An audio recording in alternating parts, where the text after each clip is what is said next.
Good afternoon. Have you seen this one? This one came out yesterday in the Telegraph. It's been written by Allister Heath. Labour may be plotting a devastating plan to make millions tax prisoners in their own homes. I've got two videos coming on this. I want to talk you through the article, and then we're going to have a look at some of the comments. There's hundreds and hundreds of comments on this article, and they swing both ways. I just think it's important that this reaches as many people as possible, because it sort of falls in line with "you'll own nothing and be happy." But let's have a look at it. So, as I said, Labour may be plotting a devastating plan to make millions tax prisoners in their own homes. Allister Heath writes, "This is the point of maximum danger for anyone who owns property in Britain. The Labour government is desperate for cash and will never be as powerful as it is today. Rachel Reeves is expected to raise inheritance and capital gains taxes, but she's being urged by a bevy of influential voices to go even further and impose Britain's first annual wealth tax on unsuspecting homeowners. This would be a calamity, the most explosive assault on property since the 1940s, and must be opposed by all right-thinking people." All right, let's just digest that paragraph a bit. Inheritance and capital gains taxes are going up. I, for one, have never understood inheritance tax. Why should you... People are going to call me simple now. Why should you have to pay tax on something that somebody has given you, bearing in mind they acquired it by paying tax? So if you inherit a house or a lot of money, surely it stands to reason that that money has already been taxed. Why have you then got to pay tax on it? I've always struggled with that one. Anyway, ignore me, and if you haven't clicked off the video, for my simpleton understanding of the tax system. The Labour government is desperate for cash and will never be as powerful as it is today. Desperate for cash. There's a lot of things that I can think of right now that we could stop doing that would save money. It's on the tip of my tongue. What is it? Something to do with when you invite people to your house and you invite people over for a barbecue and they don't bring anything. They don't arrive with any food. They don't bring any booze. They don't engage with all of the other guests, and then they also expect accommodation. Yeah, I mean, if we want to save money, we should probably stop inviting people to the barbecue, shouldn't we? But what do I know? I'm just a simpleton. Right, my phone filled up with storage then, which is why you've got this slight cut. Anyway, on with the video. Of course, the other thing is this story that GB News covered yesterday, saying that we're actually paying to resurface the roads in Malaysia. Now, I found it quite interesting, because we drove from where we are in Worcestershire to RAF Cosford. We went to the Air Museum a couple of days ago, and I was shocked at just how bad the roads are going towards, Cosford is Wolverhampton. And it's everywhere you go now, isn't it? So, the general decline of Britain is one thing, but then why are we financing other countries to improve their roads when ours are so bad? Again, I am just a simpleton that doesn't understand inheritance tax. So if you think I'm a simpleton, then I guess you won't make it to the end of the video. The other bit there, and we're only on the first paragraph, is what was the bit where it said about Rachel Reeves is being urged by a bevy of influential voices to go further than raising inheritance and capital gains taxes. Who are the influential voices who are telling her to make life more difficult for people? I wonder. Let's carry on. There's long been an influential body of opinion across the political spectrum that maintains that residential property isn't taxed enough. So people in politics think that people who own property aren't being taxed enough. These people now believe that this is their moment, their once in 50 years opportunity to revolutionise Britain. So now's the time.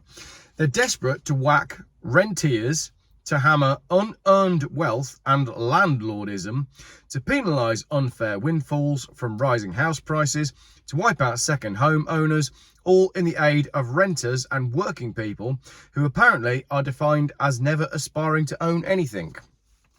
Let me stop you right there. Hammering landlords and doing stuff like this doesn't help renters. The rental market, and I've got some experience in this, is beyond a joke at the moment. We're currently trying to move again, and we secured a property the other day that was, in my personal opinion, overpriced for what it was. It didn't really have any parking. I mean, come on, the name's Jeff Buys Cars. You know that that's an issue. And I thought it was overpriced. Anyway, we secured the property, paid the deposit, got a phone call. This was on Friday.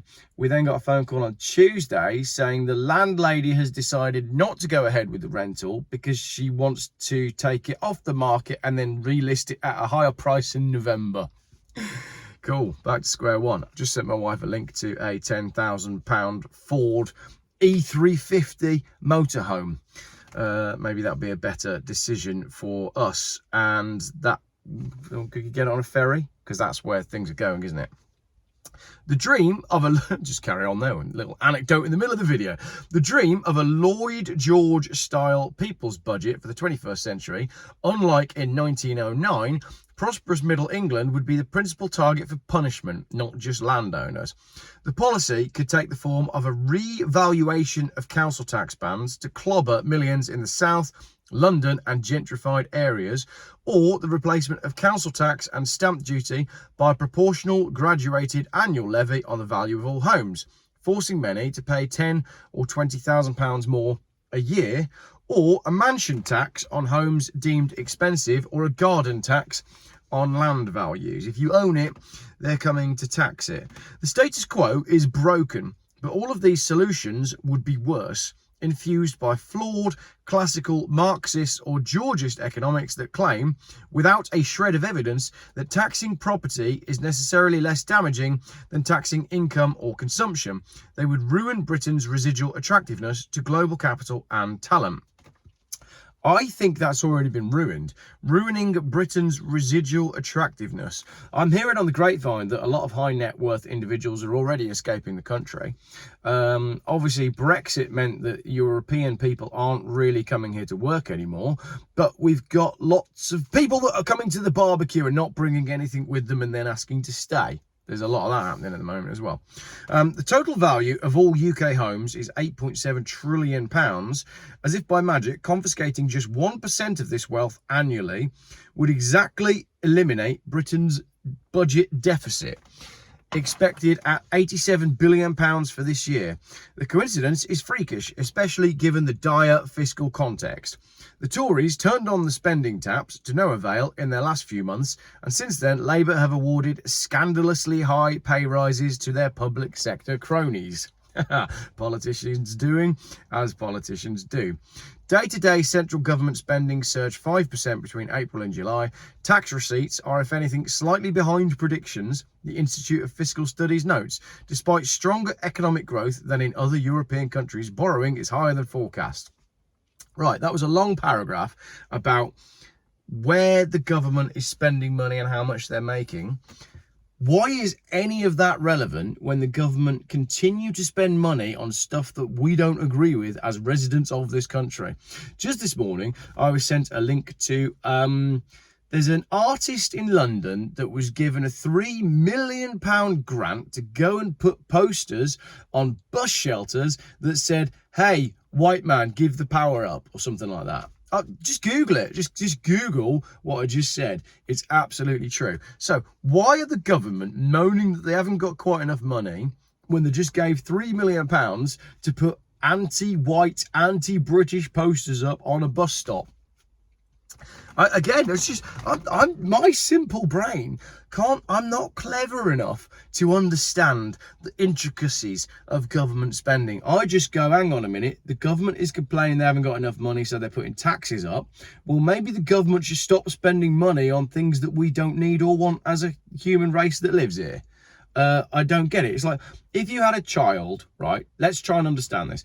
If you had a child and that child got £40 a month pocket money, that's how much I used to get, £40 a month, and the child decides to spend £39 a month on completely irrelevant stuff that doesn't matter to anyone and doesn't benefit anyone, and then complains that the child hasn't got enough money and comes to you for money. The answer that any parent would give is, you shouldn't have spent £39 on all of that stuff.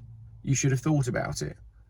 Not as a parent, you're not then going to go, oh, don't worry, you've wasted £39 of the £40 that I gave you, here's some more. You're not going to do that. Well, why do we keep allowing this? Like, why don't we? I don't know, pitchforks or something. As if on cue, a series of articles and pamphlets have made the case for a radical reform of property taxation. Writing in the Financial Times, Charles Goodhart, a brilliant former central banker whose lectures at London School of Economics I very much enjoyed in 1996 to 1997, that's not me, that's the writer, I was only 9 at the time, makes a sober case for a land value tax. He even believes it could raise enough to replace income tax. The Institute for Fiscal Studies has ridiculed council tax bans based on home values when Mikhail Gorbachev was president of the Soviet Union and Chesney Hawkes topped the charts. So they're saying that the council tax system is irrelevant, and by some accounts, depending on who you speak to, it's also illegal. And again, that's one of those where you get the bill and you go, what are we paying for exactly? We've got less bin collections than we normally get. There's less fire engines than we normally get, as detailed in last week's videos. You can't get a dentist appointment, you have to go private, and you can't get a doctor's appointment, so you just don't bother. So what exactly are we paying for? Because it ain't the roads, because they're getting worse, and it ain't public services, because all the community centres and libraries are closing down. So again, like in my simple brain, speaking as a simple human that clearly doesn't understand macroeconomics, where's all the money going? Tim Leonig, economist at Onwood and a former advisor to Rishi Sunak, wants to replace council tax by a 0.44% levy on homes worth up to £500,000 with a minimum payment. He wants stamp duty to be replaced by a 0.54% annual tax on homes worth above £500,000 with an extra 0.28% supplement on values over £1 million. Welsh Labour, which is revaluing council tax bans, is keen to see its policy adopted by Reeves. Labour last plotted to wage war on wealth 50 years ago. The seminal text is A Wealth Tax Abandoned, the Role of the UK Treasury 1974-76 by Howard Glenister. By 1964, a Labour internal report came out in favour of an annual wealth tax, influenced by the left-wing economist Nicholas Caldor. We get pretty geeky here, don't we? So 0.44% on homes worth up to £500,000, and above that if your home is worth more than that. The party introduced a tax on capital gains in 1965, but soon wished to go further. Its 1974 manifesto was terrifying in its socialist honesty. We shall introduce an annual wealth tax on the rich, bringing in a new tax on major transfers of personal wealth, heavily tax speculation in property, including a new tax on property companies. In more moderate form, all three of these ideas are being discussed again by commentators today, including the concept of a gift tax, higher CGT on buy-to-let, and of course the various annual property levy ideas. Where does Rishi Sunak live again? Where was his wife from? Oh yeah, £20,000 a year for non-dom status, but married to the Prime Minister.